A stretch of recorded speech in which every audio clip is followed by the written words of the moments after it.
పంపా విలక్కు అంటే ఏంటి, దీని ప్రాధాన్యత అని అడుగుతున్నారు. పంపా విలక్కు అనేది శబరిమల యాత్రలో పంపా నది ఒడ్డున భక్తులు నెరవేర్చే ఒక ముఖ్యమైనటువంటి ఆధ్యాత్మిక కార్యక్రమం. విలక్కు అంటే మలయాళంలో దీపం అని అర్థం అన్నమాట.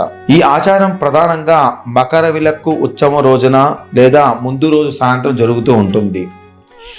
మకర విలక్కు అంటే మనకు తెలుస్తూనే ఉంటుంది, సంక్రాంతి పండుగ రోజు జరిగేటువంటి మకర విలక్కు, స్వామివారి దర్శనం రోజు. ఇక పంబా విలక్కు అనేది ఎలా చేస్తారంటే, భక్తులు చిన్న చిన్న అరటి కాండాలు లేదా చెక్క మొక్కల్ని ఉపయోగించి ఒక గోపురం లాంటి నిర్మాణం తయారు చేస్తారు. ఈ గోపురంలో దీపాలు పెట్టి ప్రత్యేకంగా తయారు చేసిన ఒత్తుల్ని పెట్టి వెలిగిస్తారు. వెలిగించిన ఈ దీపాన్ని పవిత్రమైన పంబా నదిలో వదులుతారు. పంబా విలక్కు అయ్యప్ప స్వామి మరుడపడ అనేటువంటి రాక్షస సైన్యం పైన సాధించిన విజయాన్ని గుర్తుగా భావిస్తారు. అంటే స్వామివారి యొక్క మరువపడ అనేటువంటి రాక్షస సైన్యం ఒకటి ఉంది. ఆ రాక్షస సైన్యాన్ని మొత్తం కూడా సంహరించాడు.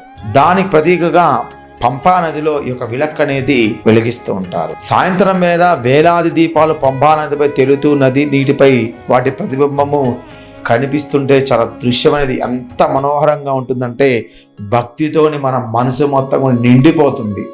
భక్తులు పంబా విలక్కును చూసిన తర్వాత మకర సంక్రాంతి రోజున అయ్యప్ప స్వామి యొక్క మకర విలక్కు దర్శనం కోసం శబరిమలకు బయలుదేరుతారు. ఈ దీపాల కార్యక్రమం పంబా నది పరిసర ప్రాంతాల్లో ప్రశాంతమైన ఆధ్యాత్మికమైన వాతావరణం సృష్టిస్తుంది. అయ్యప్ప నామస్మరణతోని ఈ ప్రాంతం మొత్తం కూడా శరణమయ్యప్ప అనేటువంటి వాక్యంతో మారుమోగిపోతుంది. ఎట్లంటే